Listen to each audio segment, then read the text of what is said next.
So welcome to the first episode of the Fundable Founder. I'm here with Joe Moriarty, co-founder and CEO at Raven360. Welcome, Joe.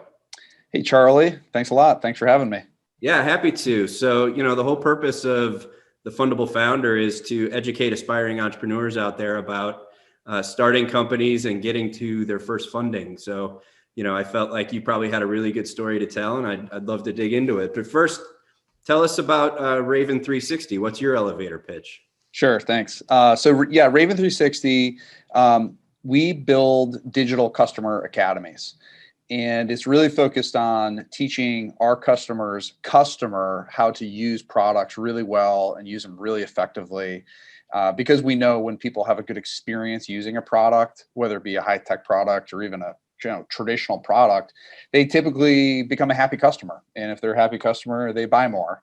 So everything we do is about trying to give a customer a great experience learning and using and products, so they become brand loyal buyers. And not just customers, but potential customers, right? We're actually moving the funnel to potential customers for these companies.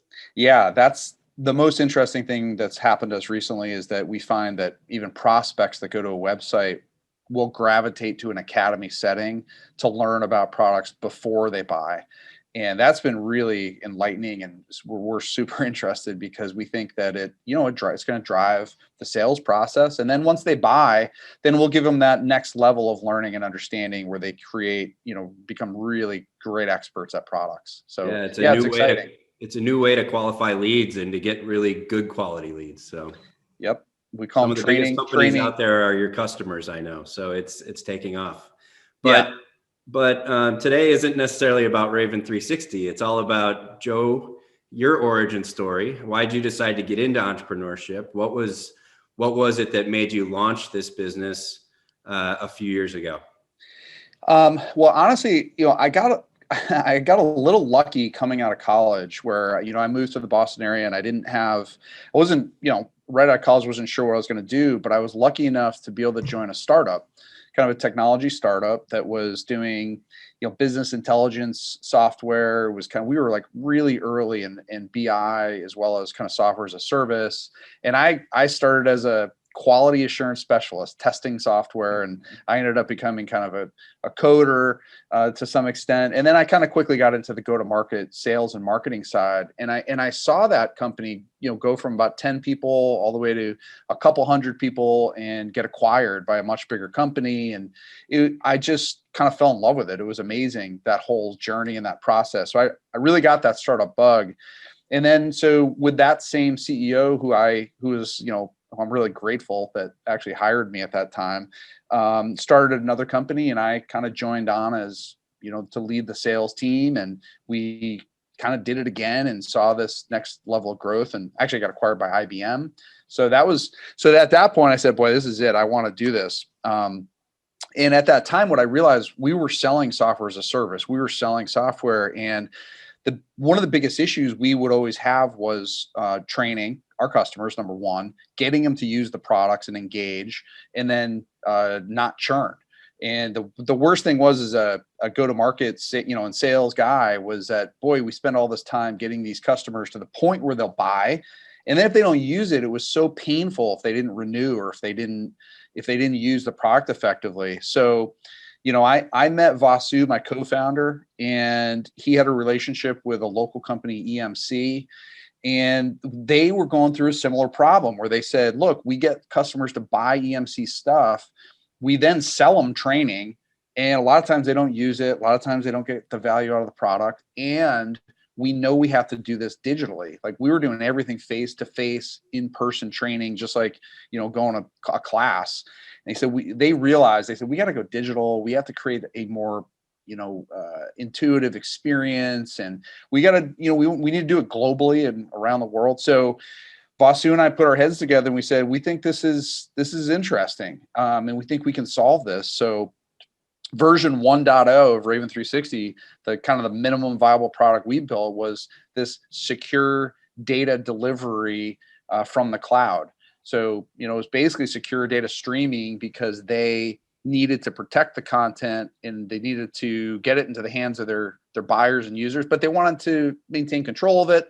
So that was it. And we did that. We built that out, the MVP for about 2 years. We kind of invested our own time and money, and got to the point where we said, boy, well, this is something. Let's go try to raise money. Yeah. And, So you really bootstrapped we, for a couple of years. Did you raise any friends and family along the way, or was it really just your own?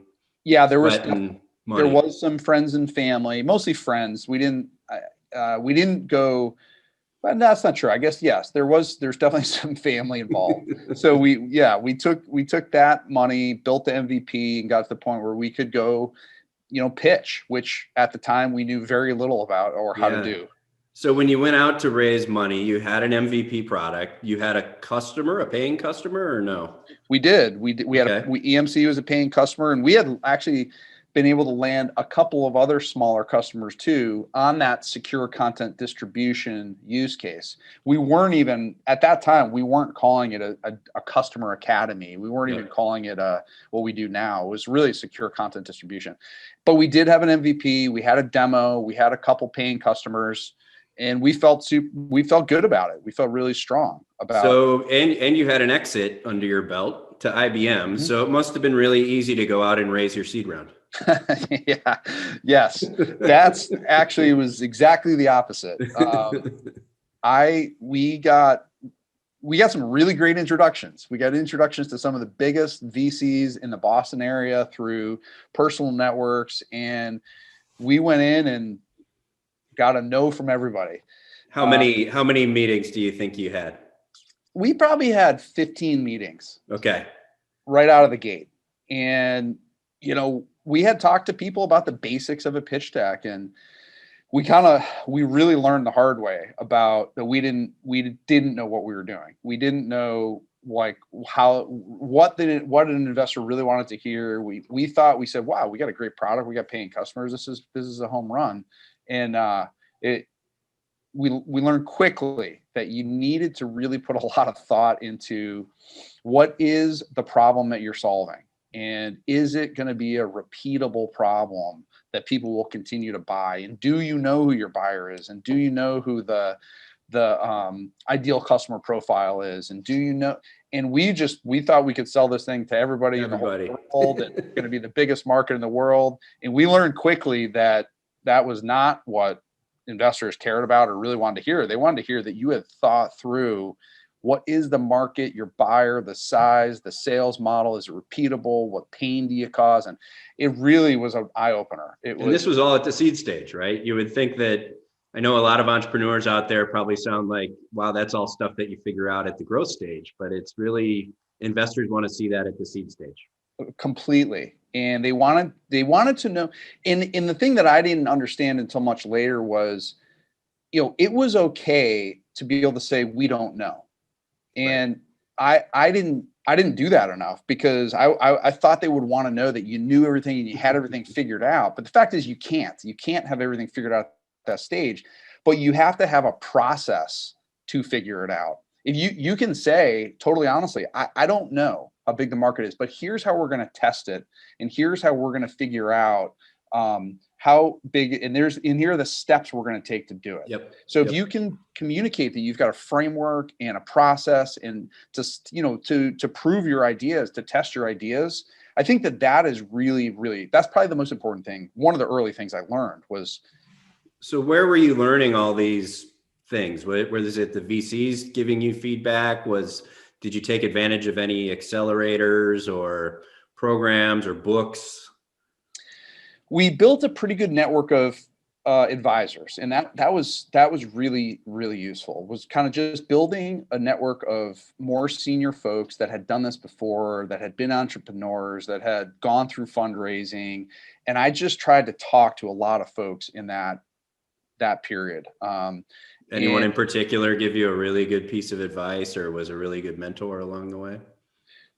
There was quite a few, actually. Jerry Bird, actually, who used to be, the leader of Mass Ventures, was super helpful about helping us create a pitch deck that investors were who's since retired, and great guy, but he was really, really helpful in those early days. There was a couple other guys. There's a guy by the name of Steve Duplessis, who's at Enterprise Strategy Group, who was just an early advisor to us that was super helpful. He'd just been through, he'd seen a bunch of early stage companies and pitch decks and kind of knew what investors were looking for. This guy by the name of Richard Scannell, who now runs a company called Login VSI, was a really great mentor of mine, and still is.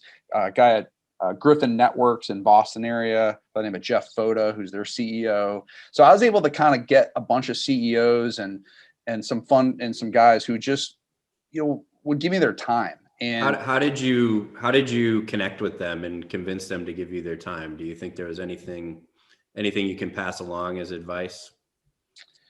I think, yeah. I mean, as you become busier and as I've become older, time is the only thing you have. So I've found that being really, really honest and really direct in saying like, hey, I could really use your help. I could really value it with these specific questions. And if you can help prepare people for the answers or the questions you have, it's just a more meaningful conversation. Right. A lot of people will just say, hey, can I be, well, we used to say, could I buy a cup of coffee? Right. It's kind of like, okay. And nobody really needs that anymore. Now it's just like, hey, I really need some help on like X, Y, Z, yeah. X, Y, and Z, and what those are. And then that becomes a real meaningful conversation. And I found actually that these senior folks that I was able to meet with really like doing that kind of stuff. I like doing that kind of stuff. Yep. I love to try to help earlier guys because look, we learned every lesson the hard way. Everyone. And so I love to share that now. I feel like I've actually got some scars and some little bit of wisdom that I can say, look, try it this way. But the preparation up front, do that, and it's just going to be a better conversation. So was there like an aha moment in the fundraising process where you were finally like, oh my God, I think we might have convinced an investor to lead this round or participate this round, and and why maybe you were able to finally get somebody to commit? Yeah, I think, and I'll talk about this a little in kind of two phases. The first phase was we narrowed our focus. We actually got narrower in what the problem we were solving was. We didn't say we're going to solve everything for everybody, and this is going to be the great. We're going to be the next. At the time, it was interesting. We were like, we could be the next Dropbox and Box, and we thought we were, and we weren't. And we really had to just focus down. What is the problem we're solving to a very specific buyer? And here's the client profile that will benefit from this and buy this. And when we did that, when we really focused on down, then people said, I get it. Okay. Yep. That's something that you can go after and build on. So that was kind of the aha moment for us, was really trying to bring it down, because we thought you had to be everything to everybody. And it's not. Right. It's like it's almost the narrower, smaller the focus you are, the better. And that holds true, by the way, even with execution. Like we learned that too. Like you really need to learn to execute on a very specific, focused use case, product, problem. And that just drives engineering, that drives marketing, it drives everything, that your whole company direction. So that was the first big kind of thing we learned. And that's when we were able to get a couple of our earliest kind of institutional investors to get it. That's great. So, and you said there's a second point. Well, the second point was we also had to be very, we had to evolve quickly as well. We kind of started to, even though we got the first funding, we were like, oh my gosh, we're off to the races. This is it. And you hit another wall. It's just this reality. And a lot of times it happens, and people don't talk about that a lot, but almost all really great companies, you have to be willing to pivot at times. So what we had to do is we had to start to really listen to our customers kind of more and more, because we kind of hit a wall with the market, and we kind of hit a wall with the product, and we had to kind of reinvent ourselves again. And then we had, but everything we learned from the first fundraising and how to tell the story helped us in the pivot. Because then we said, all right, well, let's refocus. We kind of got to change direction in what we're doing, but we know how to tell the story, how to evaluate the market, how to figure out what pain point was going to resonate with a buyer. So everything we learned, so it was very valuable for us to go through those first rounds. How long did it take you to raise that seed round? Do you remember? How many months and how many meetings do you think? Wow. It took us, this is going back a ways, but it took us probably 8 months Yep. and a couple hundred meetings. I mean, but not all with the same person. I'm just saying, like, if you add up I mean, I'm talking about internal preparation. Exactly. I mean, it was probably a couple hundred meetings of diligent thought. So you got to be prepared for that. I mean, and then how long after you got funding did you have to start fundraising again? Immediately. Almost immediately. No, that's the fact. Actually, I wish I did start fundraising immediately. I wish I did actually start preparing the next, looking down the road 3 years and trying to say, like, what are we going to need in this period for 3 years to continue this growth? And I actually wish I kept building the pitch deck, even though it was going to be vision, and even if it was just purely like, this is where I think we need to go. I think you should always be doing that, because then it's going to help you drive your message, your customer interactions, help you drive your product. It's so thinking that long-term way, and then thinking about why would an investor continuously be interested at certain growth milestones. I didn't do that. I wish I did. And I do that now. So that's, I always find that some of the best entrepreneurs are really good at looking back, at least on a monthly basis, and saying, what are we doing well? What are we not doing well? What are we going to need to do to get that next round of funding? What are we going to need to do to add that next customer? And if you do that on a monthly basis and just keep adding to your pitch deck and refining your pitch deck, all of a sudden you'll realize that, raising the second round might not be so hard, because you're already prepping investors and you've got a good story to tell. So yeah. One thing I'd add too is that with a lot of those early meetings, you got to be a little bit careful, because it can be very distracting as well. You're going to hear from every investor who says no also has an idea for you. Yep. Who also says you should be doing X. You should be raising more money. You should be raising less money. You should be focused on this market. You should be focused on that market. Exactly. Yeah. Or this sounds like a feature and you need to build a platform. And it's like engineering. You start to get like engineering ideas. Yep. And when you're early stage and you're meeting with brand name big VCs who have been super successful, you think they're right all the time. So then you come out of those meetings and your head's spinning. You're like, all right, we got to go re-engineer this, and we got to go. And you got to be very careful with that, because we got distracted. We engineered things we didn't need to. So a lot of the things you learn are valuable, but you also have to filter it, because you got to have conviction in your vision and conviction in what your customers are asking of you. Right. If you have a couple customers, it's like, focus on what they're asking us and the pain that we can solve there.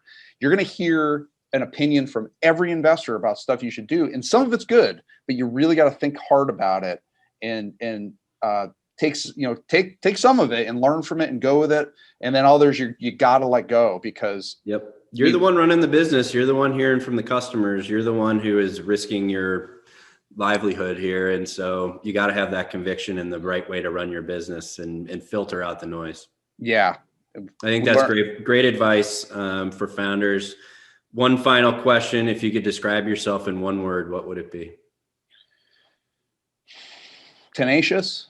Tenacious. It's a good one. All right. Thanks, Joe. Really appreciate you being on the Fundable Founder today. Look forward to more conversations with you in the future. Thanks again. Thanks, Charlie. Appreciate it. To innovate, invent, and disrupt? We're your partner to fuel your growth. Contact us to learn more.